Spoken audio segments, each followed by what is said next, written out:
thought I'd just do a little walk around, keep myself out of mischief, show what goes on in Isan, the different part of Thailand. This temple, which I've been to many times in the past, I actually had ideas to stay there and spend a few days. I'm not religious at all, but I just think it's quite cathartic and therapeutic. But it seems like it's closed down for COVID reasons. Daily business today. This is a reservoir that they use, I think it's been here quite a while now. They used to keep the rice paddies watered up and supply some of the town's water as well. People already look at me like I've got two heads here. There's very few non-locals in this sort of area, so walking around with a camera will be an interesting process, but that's alright, we can go with it. I think it'll be interesting for a lot of people that want to be to Pattaya and Phuket and Bangkok and what have you, just to see how it's a completely different place. And for me, even though it does get a little bit boring out here at times, it's just what you need. You know, you work hard all year, you invest, or you do whatever you do all year long, and then you ruin yourself in Pattaya or wherever, and sometimes you just need to chill out a little bit afterwards. See, that guy's looking at me like, what the hell is this guy doing? Zoom out to the rice paddies. I mean, look, this is no groundbreaking stuff. As I said, it's just to keep myself out of trouble. But I think it's interesting. I think it's quite relaxing. I actually had an idea of investing in some of these rice paddies for my wife. It's not a huge amount of money, but it would be like a passive investment kind of thing. But what I was quickly aware of is how reliant a lot of the local people are on this particular land here, and how easily a small amount of money can disrupt the local marketplace. And that put me off, to be honest. You know, it's not good to be a disruptor of other people's markets that they rely on to feed their children. A cash grab here. If somebody was offered, I don't know, let's say $20,000 for their future investment, they'd take it, and a lot of them would waste it. That's a problem. And then a few years later, their kids have got nothing. So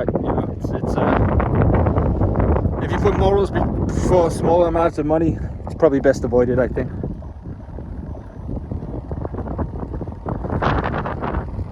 I would assume, I don't know this for a fact, but I would assume at this end, the land is more valuable than at the other end. The water source is much closer and much easier to access here. It is stonking hot today. It's strange actually, because at night time yesterday I was actually very chill. Everybody was very strong. It's hot during the day. Quite often under normal times, the younger kids, the younger adults will come down here and bring a few beers to sit with their friends. Sit over the river, sometimes over the reservoir, you sometimes see people fishing out here and stuff. So it's a place where the kids tend to congregate.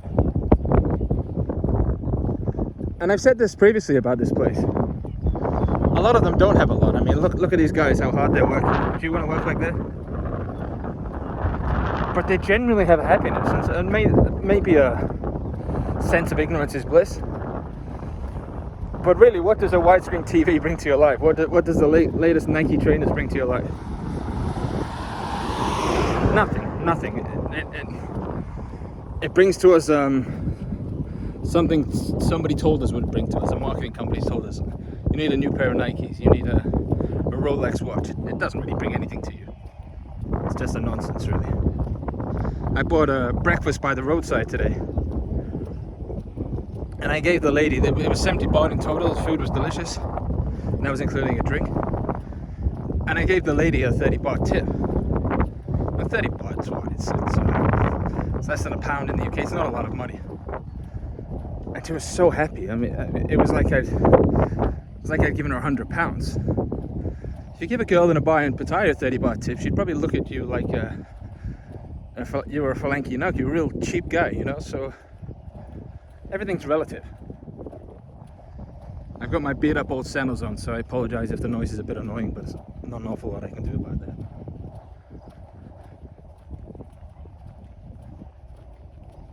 It's worth asking yourself if you could live in a place like this. It's very isolating culturally, because even if you learn Thai, which is a huge step and a huge challenge, it's a very difficult language. I've learned another language, but Thai is you need a very good ear, I think, to learn Thai well. And everybody here can speak Thai, almost everybody. Might be a few older people that can't, but pretty much everybody can speak Thai.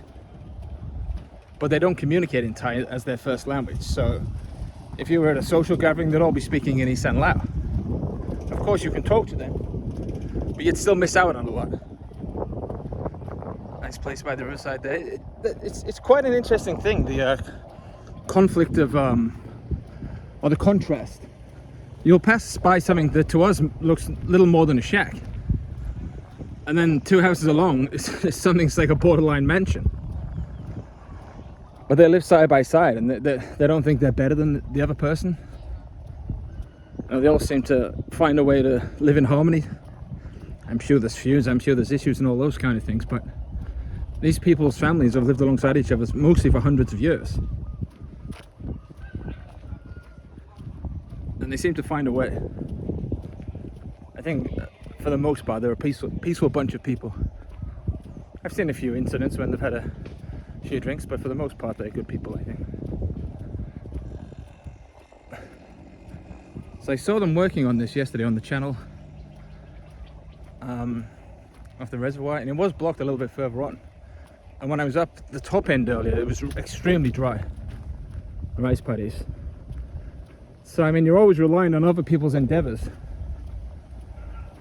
to make sure that your living works. Because if this channel, if you're here next to the reservoir, you're always going to have water. But if you're 3 kilometers down and there's an issue here, you're screwed, relying on other people. It's funny, earlier we were driving along this road a couple kilometers down, and there was a guy passed out on the street. I posted it earlier, I posted a short. And we stopped the car, and he looked dead. He looked completely dead. We got here, got some cows, some guy grazing his shit, cattle over there. Probably thinking, why is this Ting Tong Falang walking around with a camera? And he looked dead, and we got out of the car. And my wife asked him if you're okay. And he sort of woke up and he just said, Mao Lao, which means he's drunk from whiskey. But he was asleep in the middle of the road. Probably working on the fields and then drinking whiskey while he's doing it. But the biggest shock was waking up and seeing this white face staring at him. I think he thought he saw a ghost. A lot of these guys have only ever worked and lived in this area, so they've had very, very little interaction with foreigners. Almost none. And there's a kid here. It's a great kid, really interesting kid. He sort of climbs the trees. He's not afraid of any animals. He pulls the eels out of the water. He's just fearsome. But as soon as he sees me, he's terrified, because I'm the only white face he's ever seen.